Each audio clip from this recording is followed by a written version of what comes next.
Estou lendo o comentário de William Hendrickson a partir do capítulo 13 do Evangelho de João, versículo 1. Ora, Jesus, sabendo antes da festa da Páscoa que sua hora de partir deste mundo e ir para o Pai havia chegado, tendo amado os seus no mundo, amou-os ao máximo.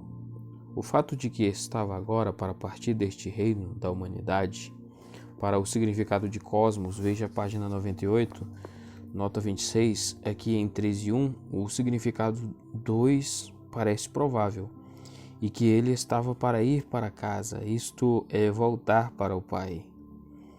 Não pegou Jesus de surpresa, mesmo em sua natureza humana, ele já sabia disso o tempo todo.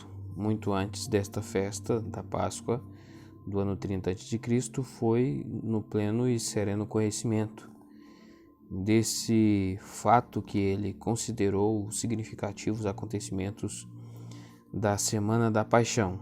Sobre o conhecimento antecipado que Cristo tinha, veja também 2,4 etc. Por esta razão, ele que tinha o tempo todo amado seus discípulos, os seus não meramente no sentido de 1:11, mas no sentido completo e abrangente de 17:6, considerou este como sendo o tempo apropriado para a manifestação desse seu amor ao máximo, eis telos, provavelmente como em 1 Tessalonicenses 2,16. Em tudo o que segue, isto é, no lava-pés, no discurso de despedida, na oração sacerdotal, na crucificação, etc., esse amor motriz estava operando. Para o significado de a festa da Páscoa, veja a página 144 e 145. Este, em suma, é o sentido de 13:1, como o interpretamos à luz do seu próprio contexto. Nossa tradução deste versículo indica que interpretamos a cláusula antes da festa da Páscoa como modificando a forma verbal mais próxima, que nesse caso é o particípio sabendo isso, parece ser o mais natural.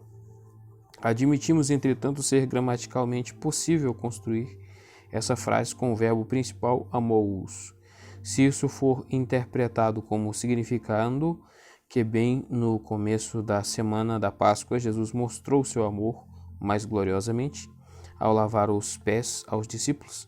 A explicação resultante não está longe da nossa. Detalhe: os leitores deste livro, que não estão interessados na discussão de problemas críticos, são aconselhados a passar para os versículos 2, 3 e 4. A origem de um problema. Entretanto, entre os intérpretes que acreditam que a cláusula antes da festa da Páscoa modifica amou-os, existem aqueles que injetam uma ideia totalmente diferente no texto. Sua interpretação é a seguinte: ora, 24 horas antes da ceia da Páscoa, Jesus, tendo desde o começo amado os seus que estavam no mundo, mostrou-lhes seu amor de maneira mais gloriosa, ceando com eles, tendo durante essa ceia, lavando-lhes os pés. A partir dessa premissa, argumenta-se ainda que, do ponto de vista de João, a ceia do capítulo 13 não pode ter sido a Páscoa. Outros, entretanto, são de opinião de que João quer que ela seja vista como uma ceia pascal que Jesus e seus discípulos fizeram com um dia de antecedência ao dia normal. Em qualquer um dos casos, como esses intérpretes interpretam, era intenção de João retratar o Senhor como o verdadeiro Cordeiro Pascal, que morreu quando os cordeiros pascais eram sacrificados no pátio do templo. Ele morre enquanto os judeus não tinham ainda comido seu Cordeiro Pascal. Ou como os outros o veem, soluções propostas. Ele morre enquanto muitos judeus, por exemplo, os saduceus, ainda não tinham comido sua ceia pascal, como será explicado.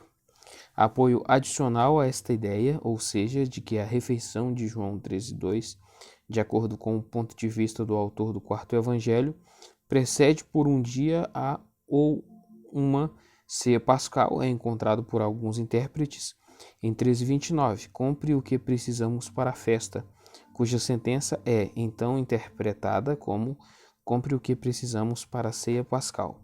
Argumenta-se que esta passagem claramente mostra que, por ocasião da refeição mencionada em 13:2, os alimentos necessários para a ceia pascal não tinham nem ao menos sido comprados ainda. Aqui novamente alguns modificariam a última sentença para, por ocasião da refeição mencionada em 13:2, os alimentos necessários para a ceia pascal, como observada por muitos, não tinham nem mesmo sido comprados.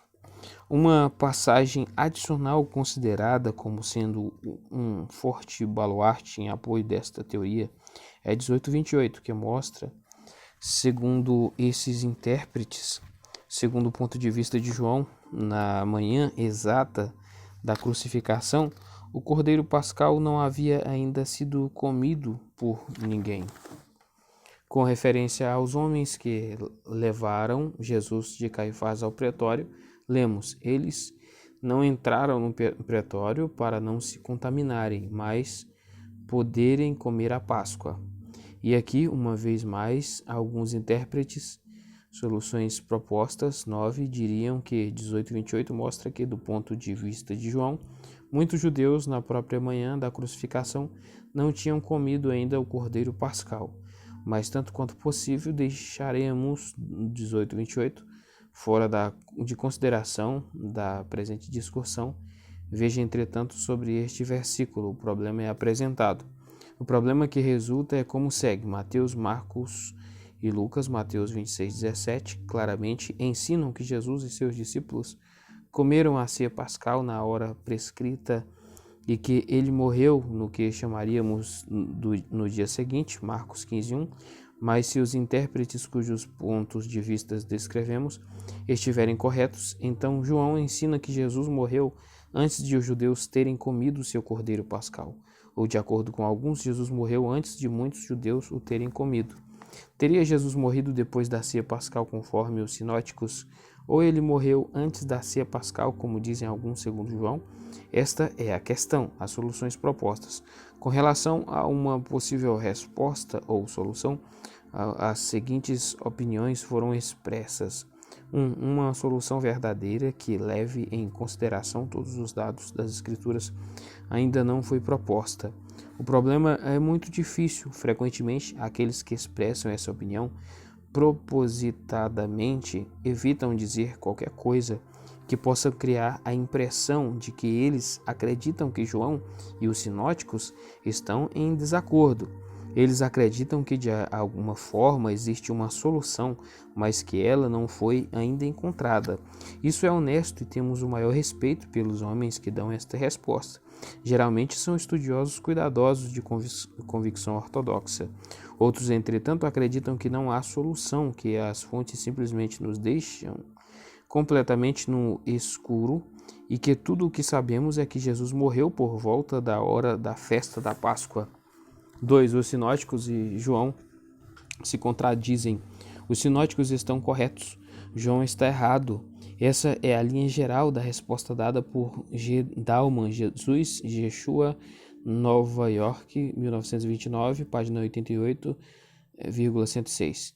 Segundo ele entende a ceia de João 13, não a ceia pascal, Jesus apresentado por João como tendo morrido antes da Páscoa.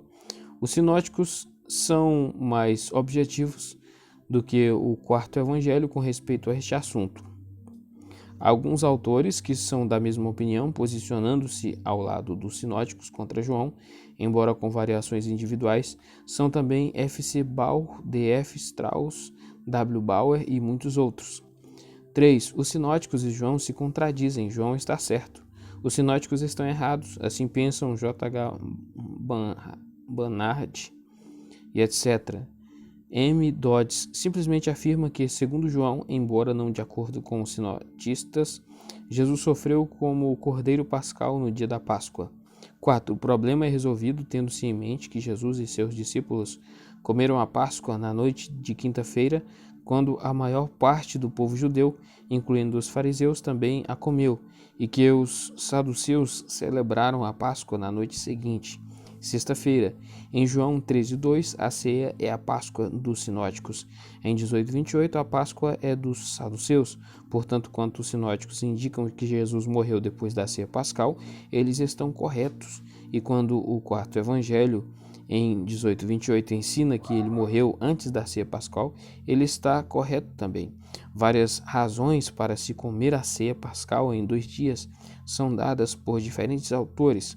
Alguns dizem que quando o 15º dia de Nissan coincidia com o sábado, os fariseus, temendo profanar o sábado ao celebrar o ritual pascal, o celebravam um dia antes, enquanto os saduceus não eram tão escrupulosos. Outros ressaltam que algumas vezes havia diferenças de opinião com respeito ao dia em que o mês supostamente começava ou que havia cordeiros demais para serem sacrificados no pátio do templo, de modo que era impossível que todos fossem sacrificados em uma única tarde. De uma forma ou de outra, esta teoria é defendida por D. Clawson em Das letzte Passamal Jesus Christ in the Tag seines Todes nach den in Weberei Temug e aí daí por diante. À luz de sua origem, este problema tem direito à existência aqui no capítulo 13.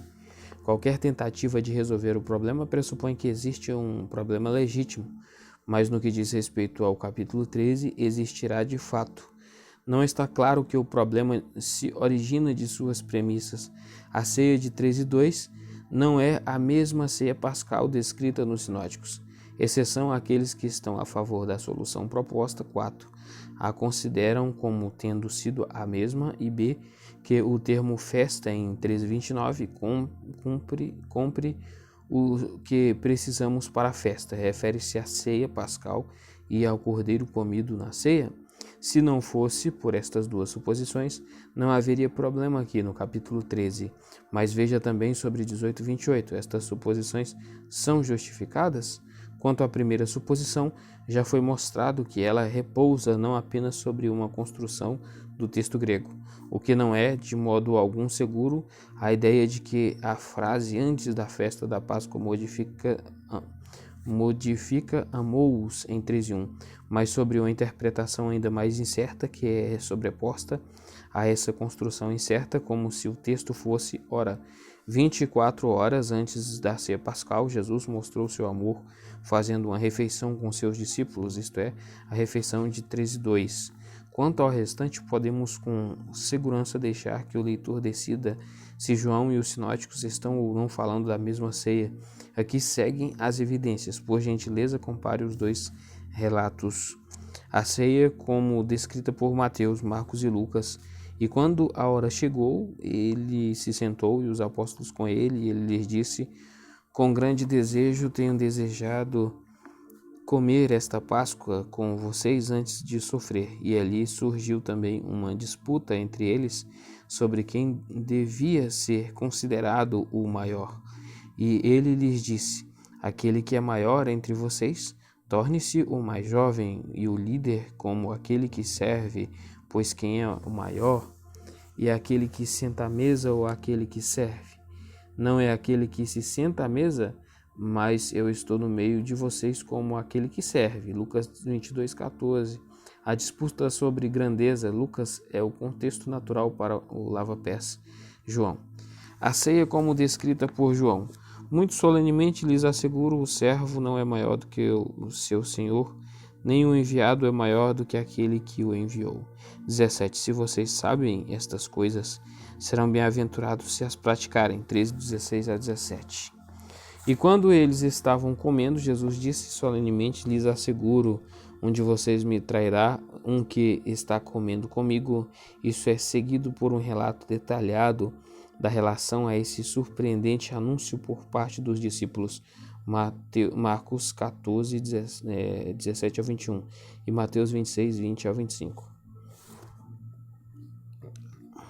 E a ceia de João. Não de todos vocês estou falando, eu conheço aquele a quem escolhi, mas é para que a escritura seja cumprida. Aquele que come do meu pão levantou contra mim o seu calcanhar. Muito solenemente lhes asseguro, um de vocês me trairá. Isso é seguido por um relato detalhado da reação a esse surpreendente anúncio por parte dos discípulos, 13:18-21. Os detalhes, como dados pelos sinóticos e por João, diferem, mas não entram em conflito. Jesus lhe disse a Pedro: solenemente lhe asseguro. Esse aqui é o de Mateus e Marcos e Lucas, né? Jesus lhe disse a Pedro: solenemente lhe asseguro que esta noite, antes que o galo cante, você me negará 3 vezes. Mateus 26:34, Marcos 14:30 e Lucas 22:34. A negação acontece durante a mesma noite. Tem que acontecer, pois devia acontecer antes de o galo cantar. Jesus respondeu, aqui no relato de João: você entregará sua vida por mim? Muito solenemente lhe asseguro, o galo não cantará até que você tenha me negado 3 vezes. 13:38. A negação acontece durante a mesma noite. Tem que acontecer, pois devia ocorrer antes de o galo cantar. Certo. Será que devemos de fato presumir que esses 3 incidentes quase idênticos, a lição com respeito à verdadeira grandeza, a declaração surpreendente acerca do traidor e a predição da negação de Pedro, acompanhada logo em seguida pela negação de fato, ocorreram em conexão com 2 refeições diferentes, em 2 noites diferentes? Será que a negação do Senhor por Pedro ocorreu em 2 noites sucessivas?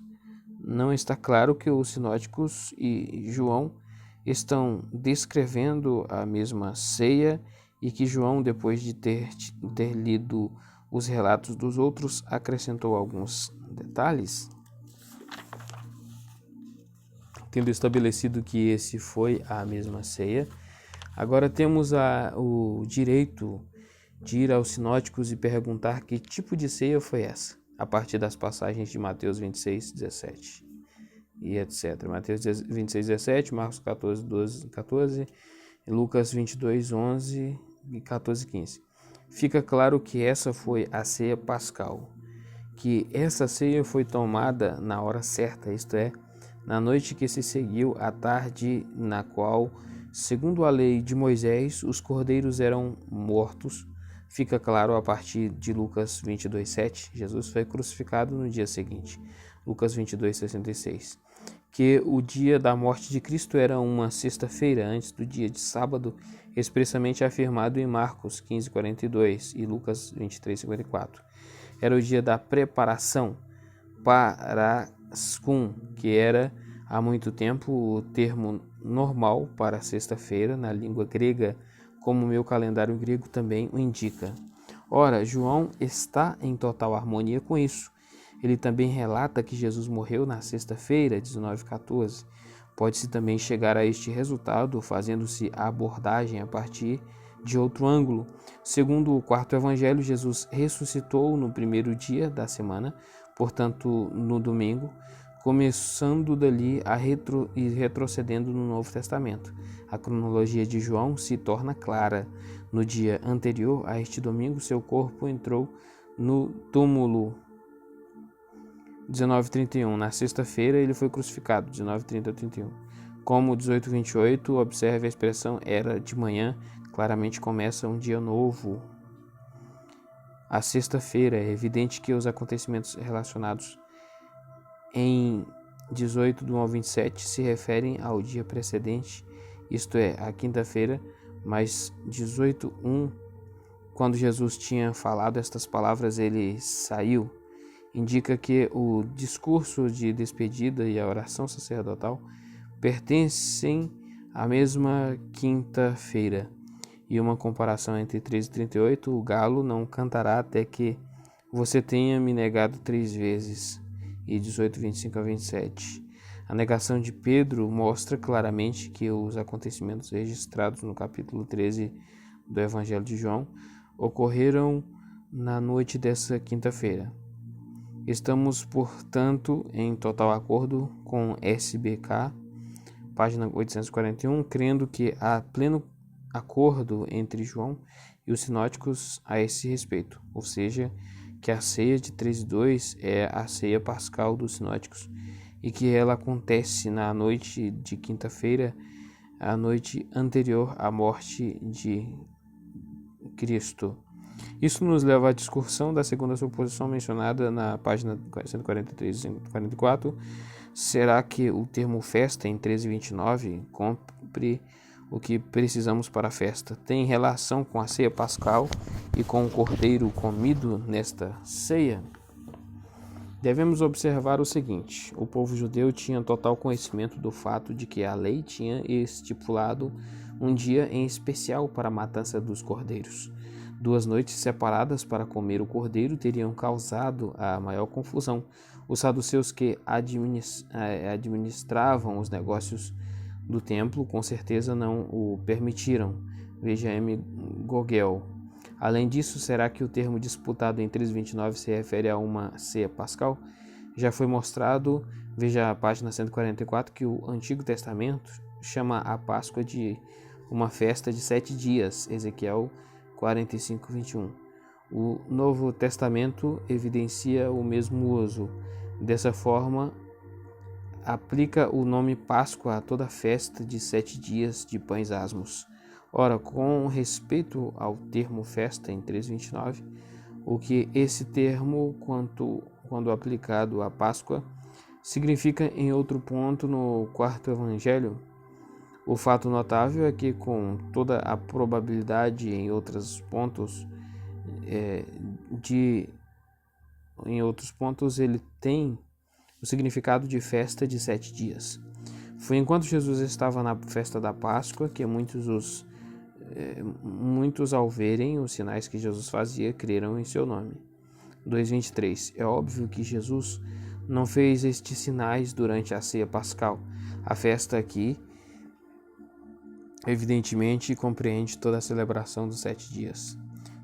Segundo 4:45, os galileus o receberam, tendo visto tudo o que ele tinha feito em Jerusalém na festa.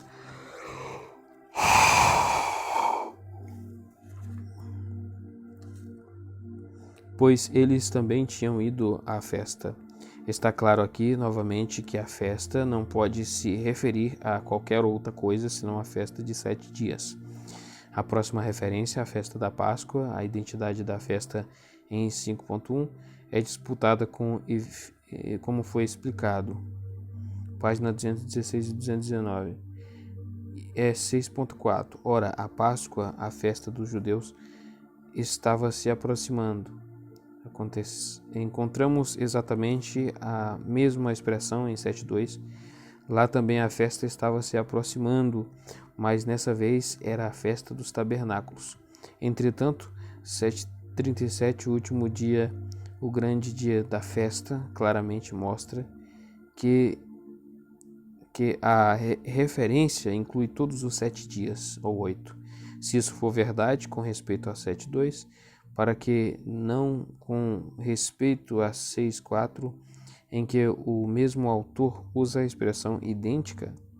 A referência seguinte é a festa da Páscoa em 11:56. O que vocês acham que certamente não virá a festa? Isso não pode significar a ceia? É evidente que em 12:12 a expressão a grande multidão que tinha ido à festa se refere aos 7 dias da festa. Os judeus não vinham de toda a Palestina e outras regiões de fora a fim de passarem só uma noite e tomar parte só de uma ceia em Jerusalém.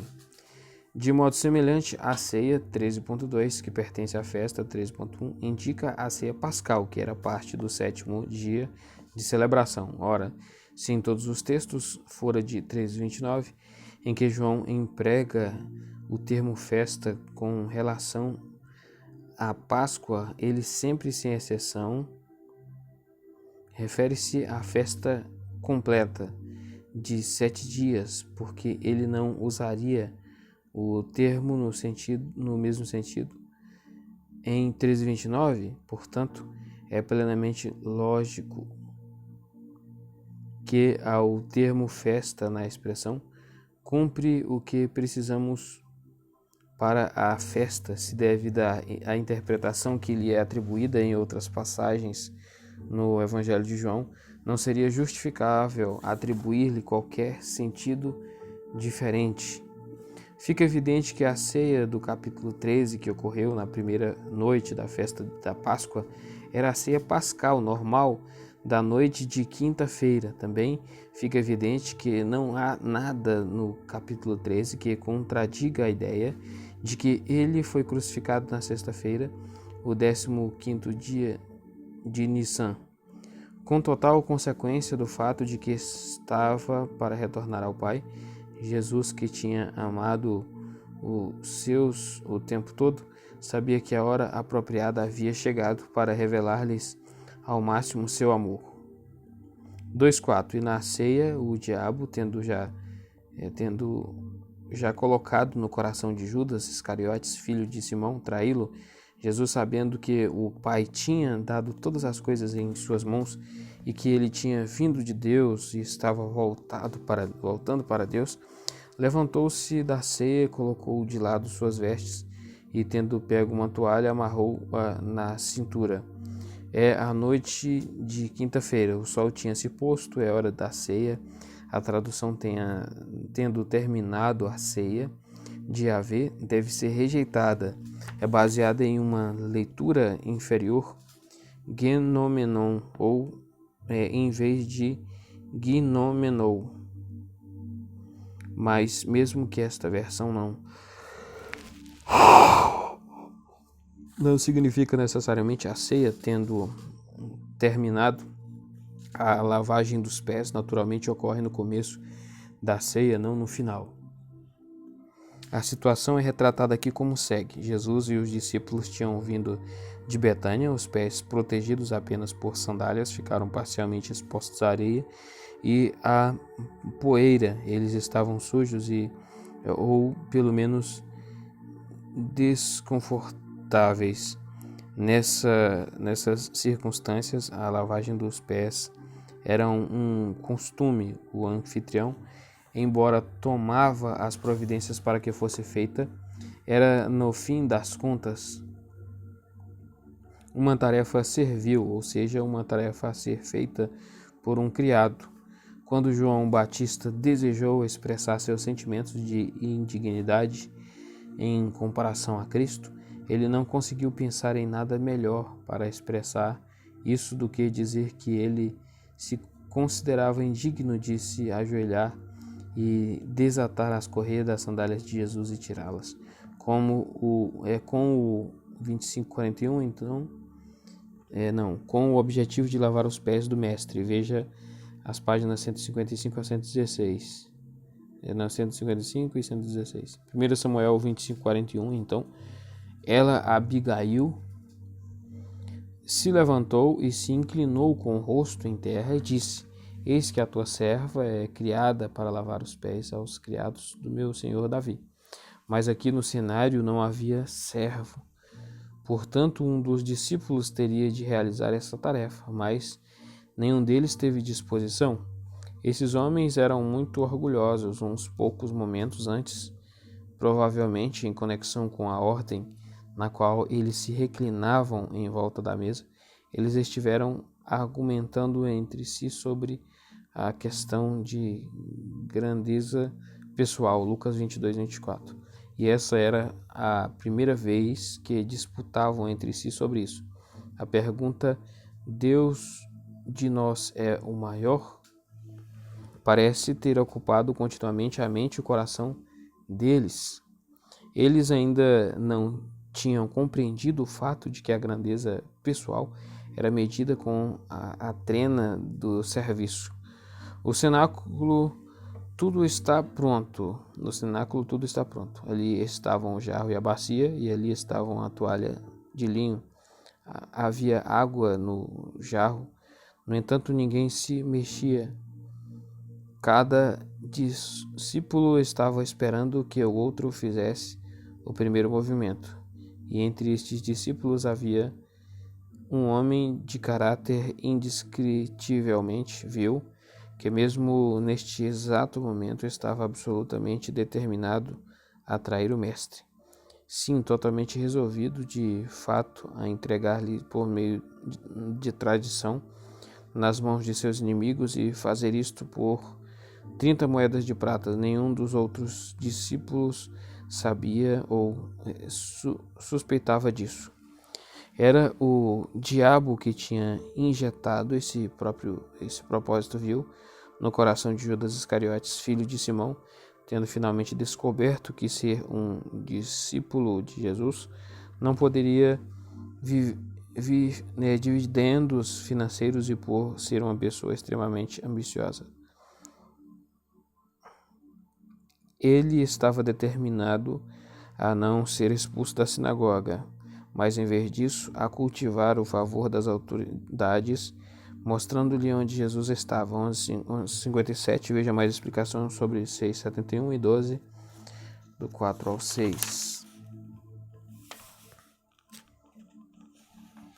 Então, parar aqui na página 536, né? 536 e continua em outro vídeo.